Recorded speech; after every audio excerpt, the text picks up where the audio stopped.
Topmania, sesaat lagi kita belajar dan perdalam pengetahuan ilmu agama Islam kita dengan mengikuti pengajian rutin dari penyuluh agama Islam Kemenag Kabupaten Brebes. Dari studio, seluruh kerabat kerja yang bertugas mengucapkan selamat menyimak dan selamat mengikuti.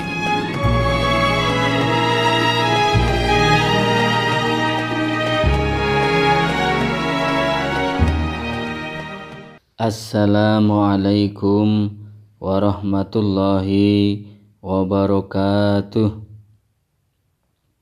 Alhamdulillahilladzi an'ama alaina binikmatil imani wal islam.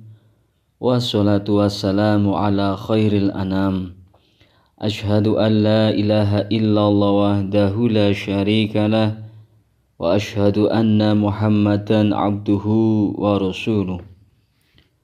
Allahumma salli ala sayyidina Muhammadinil fatihi lima uhlik wal khatimi lima sabaq nasiril haqqi bil haqq wal hadi ila siratikal mustaqim wa ala alihi haqqa qadrihi wa miqdarihil azim.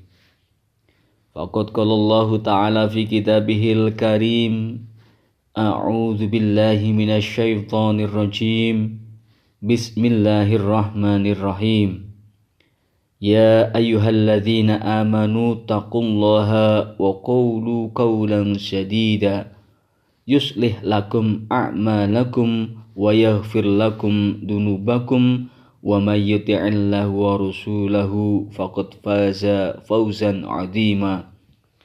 Wa qala 'aidzan rabbi shrah li sadri wa yassir li amri wahlul 'uqdatam min lisani yafqahu qawli, amma ba'du.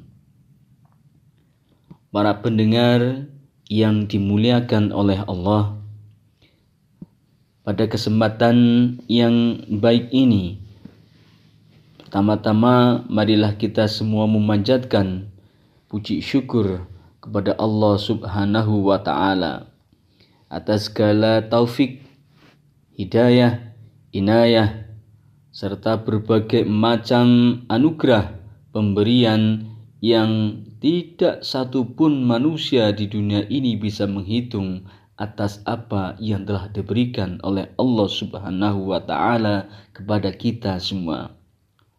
Wa in ta'uddu ni'matallah la tuhsuha. Apabila kita menghitung nikmat Allah, niscaya kita tidak akan pernah bisa menghitungnya. Kedua kalinya sholawat serta salam semoga selalu tercurah keharibaan beliau Nabi Muhammad sallallahu alaihi wasallam, Nabi yang menjadi uswah, menjadi suri tauladan dalam setiap lini kehidupan bagi umatnya sampai kemudian kita hari ini. Mudah-mudahan termasuk kelak umat yang akan mendapatkan syafaatnya. Amin amin ya rabbal alamin. Topmania, pada kesempatan yang baik ini alhamdulillah kita bisa bersilaturahim lewat udara bersama dengan saya Muhaimin Nur Salim, penyuluh agama Islam Kecamatan Kantor Urusan Agama Kecamatan Bumi Ayu. Mudah-mudahan silaturahim ini walaupun terbatas lewat udara tidak menyurutkan hikmat kita untuk saling menyapa, saling mengingatkan satu sama lain, dan mudah-mudahan mendapatkan ridho, mendapatkan keberkahan dari Allah Subhanahu wa ta'ala. Amin amin ya rabbal alamin. Topmania, pada suatu kesempatan Rasulullah Shallallahu alaihi wasallam pernah bertanya kepada para sahabatnya. Dalam satu majlis, Nabi bertanya, apakah mereka tahu orang yang disebut atau mereka tahu disebut dengan orang yang bangkrut? Hal ini sebagaimana dikisahkan dalam sebuah hadis yang diriwayatkan dari Abu Hurairah radhiyallahu anhu, anna Rasulullah sallallahu alaihi wasallam qala atadruna mal muflis. Suatu hari Nabi bertanya kepada para sahabat, tahukah kalian siapakah orang yang dinamakan dengan orang yang muflis atau orang yang bangkrut? Kemudian para sahabat menjawab, qalu al-muflisu fina ma la dirhama lahu wala mata'un. Para sahabat menjawab, orang bangkrut menurut pendapat kami ialah mereka yang tidak mempunyai uang dan tidak pula mempunyai harta benda. Ini jawaban para sahabat atas pertanyaan yang disabdakan oleh Nabi. Jawaban seperti itu ternyata bukan sebagaimana yang dimaksudkan oleh Rasulullah Shallallahu Alaihi Wasallam. Beliau tidak bertanya tentang ekonomi. Beliau ingin mengajak kepada para sahabat mengetahui bahwa kebangkrutan bisa terjadi tidak hanya dalam bidang ekonomi, tidak hanya di dalam perdagangan, tidak hanya di dalam urusan keduniaan, tetapi kebangkrutan juga ada dalam bidang agama. Dalam agama juga ada perhitungan matematis terkait pahala dan dosa, seperti penambahan dan pengurangan di antara sesama manusia. Hal ini terjadi pada saat semua manusia berada di padang mahsyar untuk menjalani hisab yang akan menentukan apakah seseorang akan masuk ke dalam surga atau justru mereka akan masuk ke dalam neraka. Top Mania, para pendengar yang dimuliakan oleh Allah, dalam perhitungan seperti itu dapat diketahui apakah seseorang akan termasuk orang yang beruntung atau justru orang yang bangkrut di akhirat kelak. Adapun yang dimaksud bangkrut dalam agama adalah sebagaimana penjelasan Rasulullah dalam lanjutan hadis tersebut. Faqala innal muflisa min ummati ya'ti yaumal qiyamati bisolati wa siyami wa zakah wa ya'ti qad satamma hada wa qadafa hada wa akala mala hada. Kata Rasulullah sallallahu alaihi wasallam, sesungguhnya orang yang bangkrut dari umatku ialah mereka yang datang pada hari kiamat dengan membawa amal kebaikan dari sholat mereka, puasa dan zakat. Wa akala mala hada, wa safaka dhama hada, wa dhuruba hada, fayu'ti hada min hasanatihi, wa hada min hasanatihi. Akan tetapi mereka dahulu pernah mencaci maki orang lain, menuduh orang lain, memakan harta orang lain, menumpahkan darah orang lain dan memukul orang lain. Faniyat hasanatuhu qabla ayyaqda ma'alaihi akhidha min khotoyahum faturihat alaihi summa toriha finnar. Kemudian kepada orang yang mereka salahi itu diberikan pahala amal baik mereka, dan kepada orang yang lain lagi diberikan pula amal baik mereka. Apabila amal baik mereka telah habis sebelum hutangnya lunas, maka diambillah kesalahan orang yang disalahi itu dan diberikan kepada mereka. Sesudah itu mereka akan dilemparkan ke dalam api neraka. Na'udzubillahi min dzalik.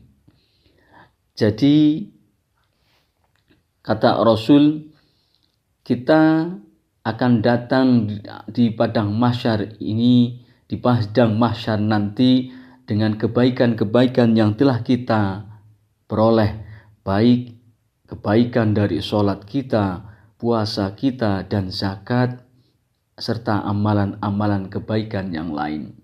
Namun tanpa sadar kemudian amalan-amalan yang berbuah kepada kebaikan kita akan terus dikurangi dengan perilaku atau perbuatan-perbuatan kita, dosa-dosa kecil yang tanpa sadar kita lakukan. Di antaranya adalah dengan mencaci maki orang lain, menuduh atau memfitnah orang lain dengan melakukan suatu fitnah yang sangat keji, memakan harta orang lain dengan jalan yang batil, menumpahkan darah orang lain, dan bahkan di situ disebutkan dengan memukul orang lain. Apabila sholat kita baik, puasa kita baik, beramal kita baik, tentu juga harus diimbangi dengan sesuatu yang baik.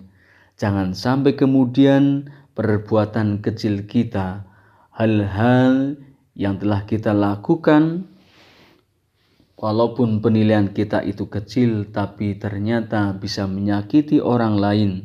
Walaupun status kita di dalam WA menurut kita biasa-biasa saja, tapi siapa tahu status tersebut ternyata menyakiti seseorang. Ucapan kita ternyata telah menyakiti perasaan, menyakiti hati orang lain. Itulah yang akan menyebabkan kebangkrutan kita terhadap amalan-amalan kebaikan yang telah kita peroleh. Tanpa sadar, kebaikan-kebaikan yang telah kita lakukan akan dikurangi penjumlahannya oleh sesuatu yang tanpa sadar, keburukan yang telah kita lakukan terhadap orang lain. Jadi setiap orang dari umat Rasulullah SAW mendapatkan pahala dari ibadah-ibadah yang telah dilakukan semasa hidupnya, baik ibadah sholat, puasa, dan zakat, dan ibadah-ibadah baik yang lainnya. Namun pahala-pahala yang didapat dari ibadah-ibadah wajib itu akan dikonfrontir dengan dosa-dosa sosial akibat berbuat zalim kepada sesama manusia, seperti suka mencaci maki, mengolok-olok, menuduh atau memfitnah orang lain, memakan harta orang lain seperti mencuri, korupsi, membunuh secara tidak sah, melukai atau menyakiti orang lain, bahkan secara fisik maupun non-fisik, dan lain sebagainya. Apabila besarnya dosa-dosa sosial akibat kezaliman tidak sebanding dengan kesolehan-kesolehan yang dilakukan, karena banyaknya orang yang dizalimi atau tingginya tingkat kezaliman kepada orang tertentu, maka dosa-dosa dari orang yang dizalimi akan diberikan kepada orang yang mendoliminya hingga mencapai titik impas. Ini menjadi pelajaran bagi kita semua, bahwa sesuatu yang kita lakukan belum tentu itu baik untuk kita, atau bahkan justru apa yang kita lakukan telah menyakiti bahkan menzolimi orang lain. Apabila titik impas tidak tercapai, maka Allah Subhanahu wa Ta'ala akan melemparkan orang yang menzolimi itu ke dalam neraka. Orang yang seperti inilah yang disebut dengan orang yang bangkrut di dalam agama, sebagaimana Rasulullah SAW dalam hadis yang telah disebutkan di atas. Para pendengar Top Mania yang dimuliakan oleh Allah, kezaliman kita terhadap sesama pada dasarnya merupakan urusan manusia karena termasuk wilayah muamalah. Namun demikian, Allah tidak membiarkannya hingga pihak yang melakukan kezaliman menyelesaikan masalahnya, misalnya dengan kompensasi tertentu atau meminta maaf kepada pihak yang didoliminya selama masih hidup. Ini tidak dilakukan. Apabila tidak dilakukan hingga masing-masing meninggal dunia, maka Allah akan memperhitungkannya di akhirat kelak.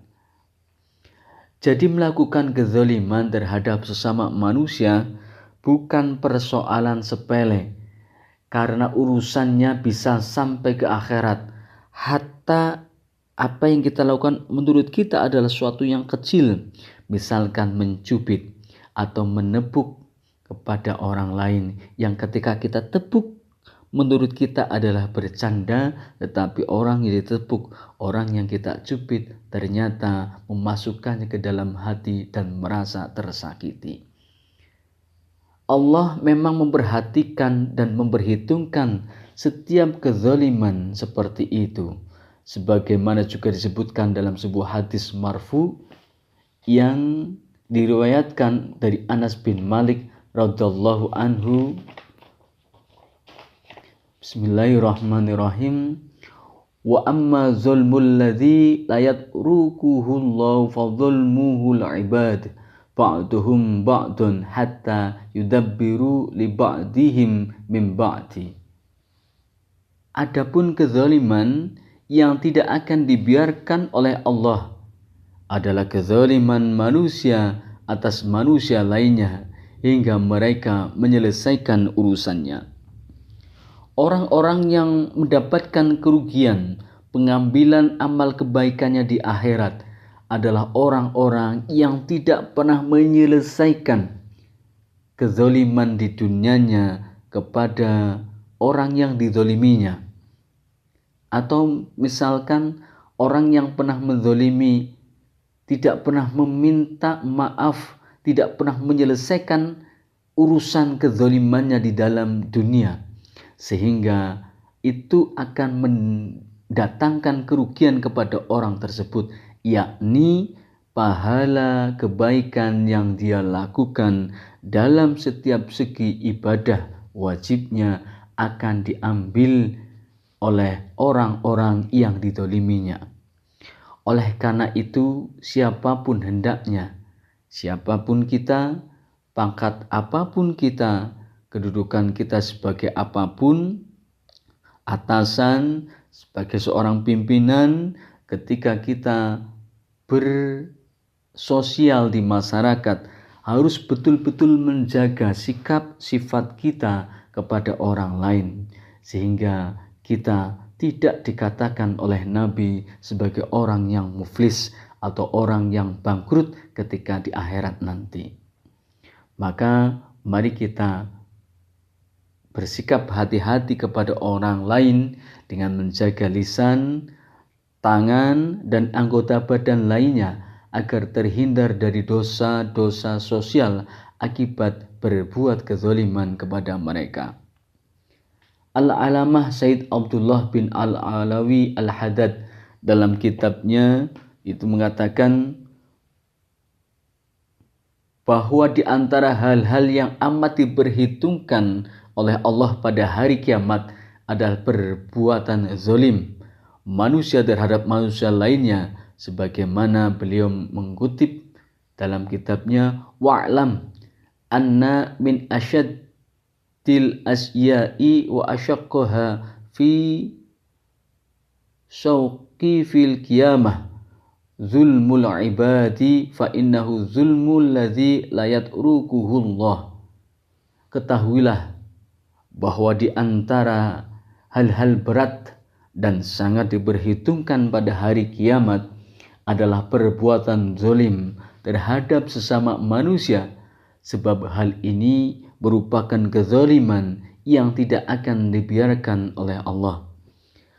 Para pendengar Top Mania yang dimuliakan oleh Allah, oleh karenanya apabila kita benar-benar sayang pada diri sendiri, maka hal-hal yang harus kita lakukan dalam rangka mencegah kebangkrutan amal adalah menjaga agar pahala dari ibadah-ibadah yang kita lakukan tidak ludes, tidak habis oleh dosa-dosa sosial akibat kezaliman kita kepada orang lain.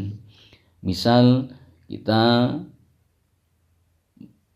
menulis di Facebook atau menulis di media sosial tentang peristiwa terhadap orang lain atau menyindir orang lain, maka jangan sampai kemudian tulisan-tulisan kita ini justru yang akan menjadikan kita orang-orang yang nantinya mendapat predikat orang yang bangkrut. Maka kita harus berhati-hati, tidak cuma di pergaulan secara fisik, namun juga pergaulan di dalam bermedia sosial. Para pendengar yang dimuliakan oleh Allah, pahala-pahala dari berbagai ibadah bisa saja terkurangi, seperti ibadah kita di dalam sholat, puasa, haji, dan bahkan zakat sekalipun belum cukup menjadi bekal kita di akhirat, hingga ada kepastian bahwa orang-orang lain selamat dari lisan dan tangan kita melakukan kezaliman kepada mereka. Kita jangan kemudian optimis, kita sudah punya gelar haji, kita sudah pernah pergi ke Mekah Madinah berulang kali, kita sudah sering bersedekah, sholat kita juga rajin, puasa kita juga rajin. Itu kemudian tidak menjadikan jawaban atas apa yang sudah kita lakukan, dosa-dosa sosial yang telah kita lakukan. Bisa jadi hal-hal kecil di dalam pergaulan kita, di dalam tempat kerja kita, di dalam percandaan kita, di dalam setiap ucapan lisan kita mengandung kezaliman yang tanpa sadar kita lakukan kepada orang lain. Maka mari kita biasakan setiap kita bermedia sosial dengan kata-kata yang bijak. Setiap kita bertemu dalam komunitas persahabatan kita, baik di kantor maupun di jalan, kita selalu mengedepankan kata-kata yang bijak, kata-kata yang selalu memberikan kesejukan kepada orang lain, sehingga kita memastikan kita tidak pernah melakukan kezaliman dalam bersosial. Mudah-mudahan kita semua senantiasa diberikan kekuatan oleh Allah Subhanahu wa Ta'ala untuk mampu menjaga lisan, tangan, dan anggota tubuh lainnya dari melakukan perbuatan-perbuatan yang menzalimi sesama manusia, seperti menyakiti hati orang lain, mencaci maki, memfitnah, dan menuduh tanpa bukti, mengambil hak orang lain seperti mencuri, korupsi, membunuh secara tidak sah, menyakiti secara fisik, dan lain sebagainya. Mudah-mudahan kita termasuk hamba-hamba yang selalu introspeksi diri, mengakhiri setiap pertemuan kita dengan siapapun dengan ucapan mohon maaf kepada siapapun orang yang ajak kita bicara, kepada siapapun yang setiap hari kita bertemu. Mudah-mudahan Allah Subhanahu wa Ta'ala selalu memberikan kita perlindungan, selalu memberikan kita ridho, selalu memberikan kita keberkahan di dalam hidup kita. Wallahu a'lam bishawab. Semoga bermanfaat. Wallahu muwaffiq ila aqwamit thoriq. Assalamualaikum warahmatullahi wabarakatuh.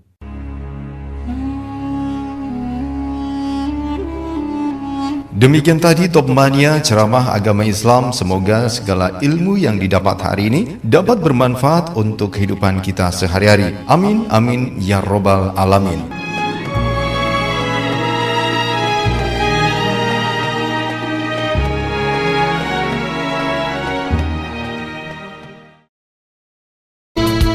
Radio Top FM,